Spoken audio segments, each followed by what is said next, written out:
আমাদের আরো হাজার হাজার শত শত হাদির প্রয়োজন, আমাদের ঘরে ঘরে হাদির প্রয়োজন। হাদির যাত্রা যে এসেছে, এই যাত্রা আমাদেরকে অনেক বার্তা দিচ্ছে।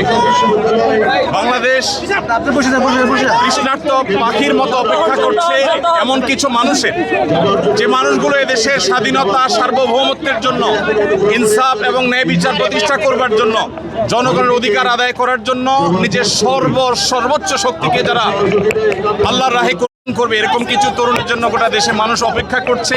সেই তৃষ্ণা আমরা কিছুটা হলে অনুভব করেছি হাদির যাত্রার মধ্যে, এত লক্ষ লক্ষ মানুষের এই উপস্থিতির মধ্য দিয়ে। আমরা শুধু একটি কথাই বলতে চাই, আমাদের আরো হাজার হাজার শত শত হাদির প্রয়োজন, আমাদের ঘরে ঘরে হাদির প্রয়োজন। আমরা যারা এখানে এসেছি, ওসমান হাদির এই চেতনা, তার আদর্শ এবং তার যে সততা, তার যে নিষ্ঠা, এটাকে যদি আমরা ধারণ করতে পারি, আমরা তারুণ্য ধারণ করতে পারি, তাহলে আমাদের বাংলাদেশ ভিন্ন এক বাংলাদেশে পরিণত হতে পারে। বিশ্বের মানচিত্রে আমাদের মাথা আমরা উঁচু করে দাঁড়াতে পারি। সেই প্রেরণা যেন আমাদের তরুণরা ধারণ করতে পারে, হাদির আদর্শকে যেন আমরা প্রত্যেকে বুকে ধারণ করতে পারি এবং আমাদের প্রিয় স্বদেশকে, এদেশের স্বাধীনতা, সার্বভৌমত্ব, ন্যায় বিচার, এদেশের উন্নতি অগ্রগতির জন্য আমরা সবাই যেন যার যার জায়গা থেকে সর্বোচ্চ শ্রম, মেধা, জীবন, যৌবন সব আমরা পান করতে পারি, সেই শিক্ষা যেন আমরা ধারণ করতে পারি। এটাই হলো একমাত্র চাওয়া।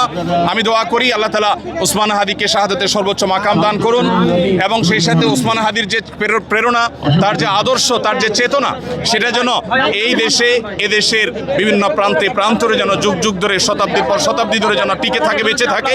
স্বাধীনতা সার্বভৌমত্বকে ধারণ করবার মতো তারুণ্য যেন আমাদেরকে আরও উজ্জীবিত করে, আরও প্রাণিত করে। আমরা আরও বহু ওসমান হাদি আল্লাহর কাছে কামনা করি এবং ওসমান হাদির জান্নাতবাসী হওয়ার জন্য আমরা দোয়া করি।